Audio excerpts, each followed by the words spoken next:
好的，屏幕前的各位告诉我，你买过的第一台华为的手机叫什么名字？还想得起来吗？我用过的第一台是在2013年，没错，我就是当年那批花3000块钱买第一台华为手机的人。10年过去了，用烂了10几台华为的旗舰手机，可能是华为觉得我们也长大了，消费能力提高了，既然手机已经不能满足我们了，所以今天我们就看到这台 iTO 问界 M5。这台车不仅仅是一台普通的电动车，这台电动车里还有着华为的血脉在。忘掉你之前认识的那个赛力斯 SF5吧。来，我们来先认识一个新的品牌哈，叫 AITO， 然后它的名字叫做问界 M。一说到问界2个字，我脑子里蹦出来的想象力就是那种仙风道骨的一个人，然后这个像什么呢？像是问道青城山。对，所以你要相信哈，车就像人一样，只要经过一番梳妆打扮，那整张脸都能发生一个巨大的变化。比如像现在这个样子，你觉得好看不好看？当然除了这里呢，我更要带你来看一个地方，你来看看这一块。如果我们不看头就看这一块，尤其是看到这个 C 柱的走下，你会不会觉得这怎么有点像台保时捷的感觉？不是有一点像保时捷感觉，是非常像保时捷的感觉。你再绕过来一看，我再给你挡住这个尾灯，你就看这一小块，你会觉得这是一台 Macan 还是一台卡宴？没错，这感觉整体的感觉一下就提气上来了。当然我们是要说到哈，这台车是一台拥有着华为 DNA 的一台车，所以我们接下来要做的事情就是找一找华为在哪里。首先呢，华为会出现在车里一整套的数字座舱。走，这套的数字座舱呢都是华为的出品。前面有一块小屏10寸的，这一块呢我们就直接忽略它不说了哈，先把膜给它撕掉，这个是最痛快的一件事情。接下来我们要看到第二块，这是一块15.6寸的屏。那刚才和工程师沟通，他说这块屏里面呢是目前同级最大的。然后最不最大我觉得不重要哈，就关键你要去看显示精度怎么样。就我们做车评人的对硬件可能就不像那些手机博主那么熟，所以我们经常要做的一件事情是，网友说你滑两下看顺不顺，那就大概是这样滑。然后我觉得这件事情有点傻的原因是什么呢？就滑两下顺不顺，如果对于华为来说做一块屏它做出来滑不顺的话，那这可能就是对于华为最大的侮辱了。再看一些小细节哈，其实我觉得如果是这块屏能把最后的这一点小黑边给它藏起来，那就会来得更加高级一点，就像华为的笔记本一样。那接下来我们要做的事情依然是把这块膜给它撕掉了。撕掉了膜以后，我们来看看它的一个透亮的感觉是怎么样的。就这里面给我的感觉就是，这有点像是一个华为的一个大 pad 的那种感觉，平板电脑的感觉。当然你滑起来这种感觉肯定是顺的。华为这台系统呢，在屏幕的最下方做了一个叫 Dock， 也就是说把常用的一些软件功能都放在最下方了。但仔细看里面还会有一个叫情景卡片，这个是什么呢？这个呢就是一般的车机它没有办法调集到的一个功能了。比如像我们买了一张高铁票，我们买了一张飞机票，买了一张电影票，它就会生成一个情景卡片。你在今天晚上8点要去首都 T3 机场坐某一个航班，那这个东西它也会在屏幕里面去给到你。那只有手机用户他才可能去做到。当然呢，它也可以去展现几种的画面，一种呢是全屏，一种是画中画，还有一种呢是分屏处理。比如像我们在听音乐的时候，它可以把右边给你做出来一个导航的信息处理了，这些都是鸿蒙系统的特点。就如果你带的是一个华为的手表或者是一个华为的手机，那你走进来的时候呢，所有的账号系统就打开了。如果没有的话呢，别忘了这里还有一个摄像头，这个摄像头是一个 DMS 摄像头，它完成人脸的识别扫描，所以一旦进入以来，它马上就给你登录了一个账号了。登录的这套账号其实是华为的账号，当然赛力斯的账号也是通过这套账号就一起去打通了起来，所以打通下来以后，你的各种各样的使用功能就都会在里面出现了。音乐这一块是谁呢？我们点开来，这个其实是华为音乐。那我也问了华为的老师啊，他说他们也在考虑去加上一些其他的音乐 APP， 比如像呢这个 QQ 音乐、网易云音乐等等。我说这个会不会是在应用市场里面加上他们的一个下载啊？他说不是，尽可能的去把它打通，融合到整套的系统里面去。所以因为这样的情况呢，我们也需要去点开来看看这个，就是我们的华为应用市场。在这点开来以后呢，你就可以去下载各种各样的其他的 app 了。那刚才工程师告诉我，它这一套的东西里面呢，是相当于把手机里的所有华为的 app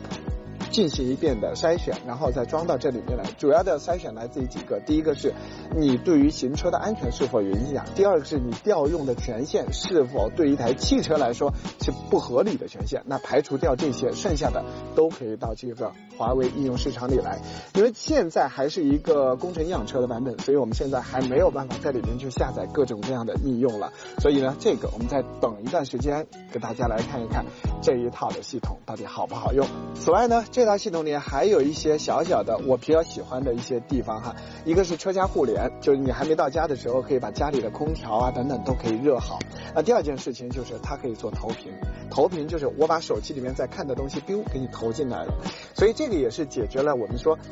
一个无聊的时间或者一个效率的问题。这是当年鸿蒙系统发布会上说到的一点嘛，各种互联的能力在这里也可得到一个体现了。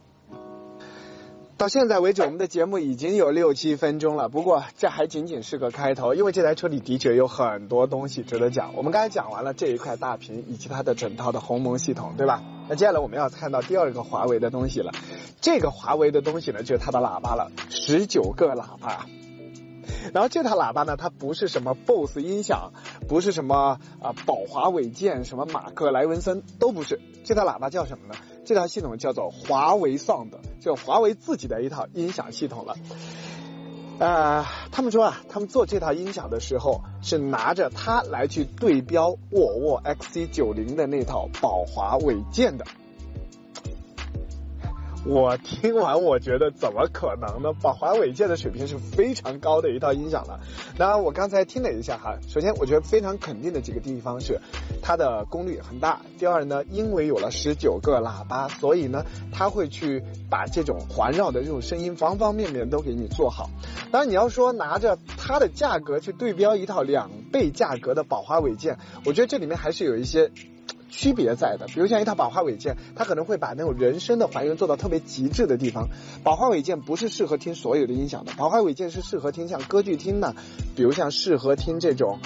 人声的还原。你拿它听摇滚什么的，流行乐什么的，其实也挺一般的。但如果你到这套华为Sound的这套音响里面来，你就完全解析一个最细的人声那一点吹毛求疵的来讲，我觉得它不如宝华韦健。但如果你拿它来听一些普通的流行音乐这种节奏感很强的音乐，动次大次起来的时候，这套音响的水平真的是非常高的。这个有一说一哈，这套水平是挺高的一套音响在里面了。那因为有了这套华为 Sound， 所以工程师决定，那我再在这个基础上去做一套声浪的模拟，好不好？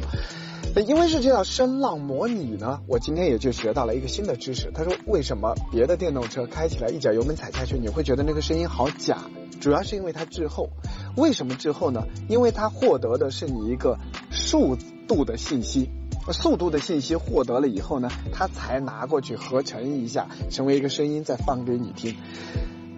所以呢，这台车上因为它用到的音频芯片也是华为的，所以呢它可以直接从 CAN 总线，也就是说最底层的地方去拿到这台车的速度以及像油门，我们说电门踏板一些信号。所以这个时候呢，加上这个信号再一合成以后，它出来的声音就变得更真实了，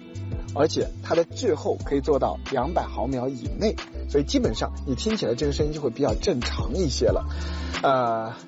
怎么说呢就是你开皮卡电动车会遇到一个问题，就是你踩下去以后，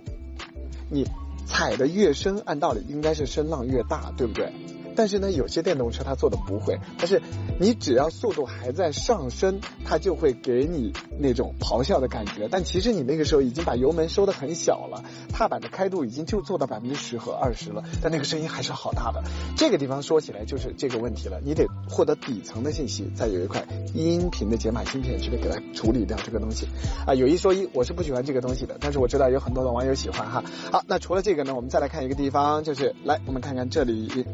这个地方呢也会有一块充电的板，上面呢写了一个华为 Supercharge， 也就是华为超级快充了。但是呢，刚才他们也告诉我，以后呢这个小颗粒就会拿掉，到了正式量产的时候不会有这样浮起来的一个小颗粒。我们来看看哈，把一个华为的手机我们现在放上来，我去，你看看40瓦的充电效率，无线充电40瓦啊，这个解决了一个问题，就是以前我们放在这里只能保电不能充电，现在我们放在这里真的是可以充起来的。好的，那我们说完这套数字座舱以后，基本上也就把这台车的第一个华为的点给大家讲明白了。我们顺便看一看这台车的一些长得啥样吧。整个的造型都换掉了，能看到地方都是真皮了，然后做了一些镀铬件等等的。就这里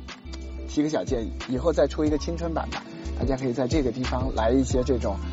更亮色一些，更镀铬啊，或者是冷色的面板等等的，更符合年轻人的口味。别的我都觉得非常好了。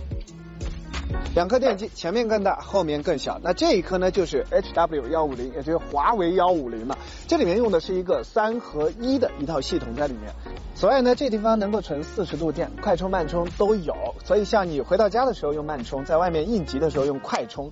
那这个电池呢，也是华为参与的，就电芯运过来以后呢，赛力斯和华为一起来把它给做打包了。然后呢，这个电池的一些管理系统啊等等的都在这个里面。靠纯电的话，它可以走150公里。我刚查了一下，大家水平都相当的状态。那说到 i 头问界 M5 身上的这个3合1的后电机，这是来自华为的出品。有关这个电机，我想多说几句。第一个呢是说它转速干到了18000转，那我们参考一下，特斯拉呢是15500转，保时捷呢是干到了15000转，而且呢保时捷 Taycan 还配了一个2档的 AT 变速箱，所以呢干到18000转，这个已经是业界非常高的一个水平了。其实除了这一套呢，华为还有其他的一些 Drive Ban 的系统，这个呢我们就不再一一去赘述了，有机会再给大家细讲。目前用到的这些雷达呀，都还是博世的那套解决方案。就华为有这套的能力，而且已经也把它装进了，比如像极狐身上了，对吧？但是呢，他们说这台车可能是因为定位的原因哈，起码在2022年或者在2022、2023年。你都还见不到它会装激光雷达的这个版本，目前来说我这是个小小的遗憾。好，那我们也说了这么多了，华为参与了这台车的很大的改造，接下来我们开一开它吧，看一看开起来会有什么变化。就对这台车的感觉吧，我如果是以以前赛力斯的感觉来看，我觉得那台车加速是挺猛的，但是悬挂调的太软了。但现在呢，一上车你就明显能感觉到，哇，这个变化很大，这个避震器完全重新调了一次，所以这台车操控我觉得会比以前好很多。虽然今天这个状态我们没有办法拿来去做实际的操控测试哈，因为这不是一台最终量产版的车，咱也就别折腾它了。说个有意思的点，就他们家的避震呢是自己做的，自己做的。因为这家企业很特别，他们在做汽车之前一直是做避震器的供应商，所以呢把一道好避震留给自己家来用，这个也非常可以理解的。现在我们把这台车调到运动模式，然后我们来体验一下它加速好不好？3、2、1，走你！